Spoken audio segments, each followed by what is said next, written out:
Why do all narcissists use mirroring? Well, this goes back to what actually the function of mirroring is. And when I mean the function of mirroring, I'm not talking about in adulthood. I'm talking about in the paranoid schizoid position. Of course I am. I'm talking about mirroring and how it functions for an early infant and in the building of empathy. And how it's not only empathy that builds, it's also the early beginnings of individuation, babies seeing a difference between themselves and others.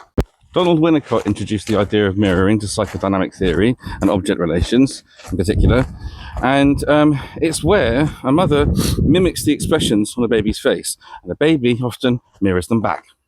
In a way, this is a kind of practice for differentiation between the baby's self and the mother's self, two different people. So in part, as this builds empathy, we can see that in part, empathy in one way is so that we can see a difference between ourselves and others. That's not how narcissists see people. When the baby's in the womb, the baby is attached to the mother by the umbilical cord and the placenta. It's like the mother is an extension of them. The mother eats or drinks and the baby is fed. The mother and baby are one. There is literally no physical separation between the two. Now the cord is cut, there is a time delay between when the need arises and it's being met. But at this stage, although there's a physical separation between the baby and mother, the psychological separation within the baby has yet to catch up. Now, at this time in the paranoid schizoid position, the baby's psyche is split into all good and all bad. They're organizing all their experiences into these two very extreme categories. At this stage, there are no grades of nuance in terms of emotion for the baby. And so they can very easily slide over into some very terrifying feelings. So it helps if they have something to focus on that's good. That would be mummy. But their focus is through idealization. That's a primary ego defense. They will see the all good in mummy and try to deny or disavow the bad. Don't forget, they don't know the difference between themselves and mummy yet. And they don't know that the good objects or good experiences and bad objects and bad experiences are all coming from mummy.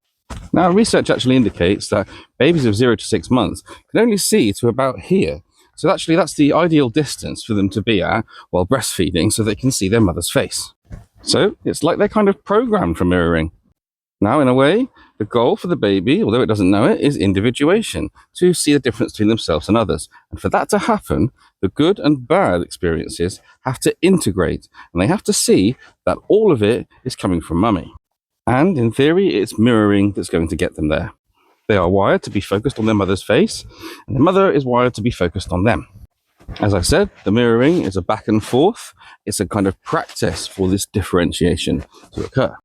I visualize it as empathy kind of slowly building up in the tank between two mountain peaks, the all good and the all bad. And as this fills up like water, it unites the two.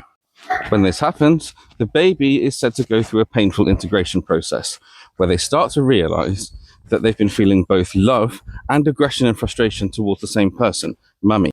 Out of this painful integration process for the baby emerges a new emotion called guilt.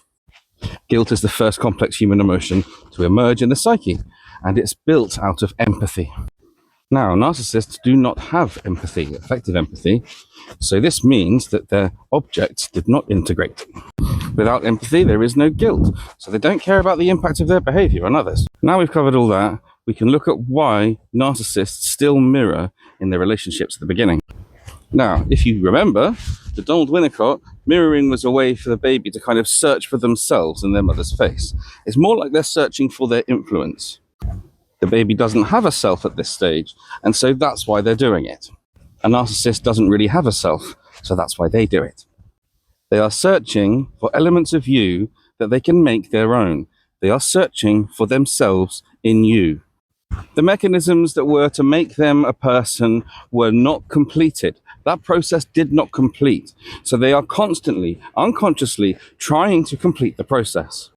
In fact, the entire relationship is an unconscious process for them to try to individuate.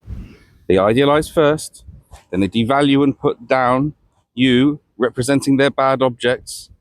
They think that they can actually achieve this and then discard and then become their own person, taking your character traits with them.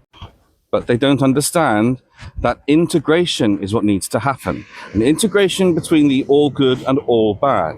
And that would be how they would actually individuate genuinely. But for that to happen, empathy has to build. And for some reason, it didn't for them. And for some reason, they are still completely incapable of effective empathy. Now, you might think if you show them lots of empathy and help them with mirroring, that they can merge and integrate their good and bad objects, individuate and become their own person. But no, I have literally never heard of this ever happening. This is why I have a leaning towards the idea that the reason that mirroring didn't have an effect and they didn't actually develop empathy is genetic. I don't see how studies on whether or not a mother mirrored their child could ever be done. But studies of people diagnosed with NPD using functional MRI scans and blood tests to test for certain genetic markers could be done.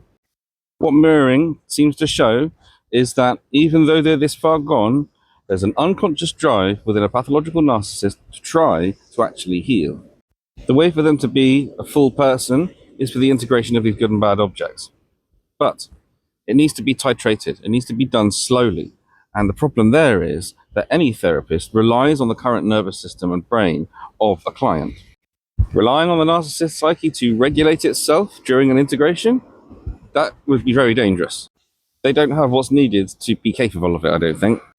Plus, on top of everything, they have ego defenses as thick as the wall of China, and there are many of them.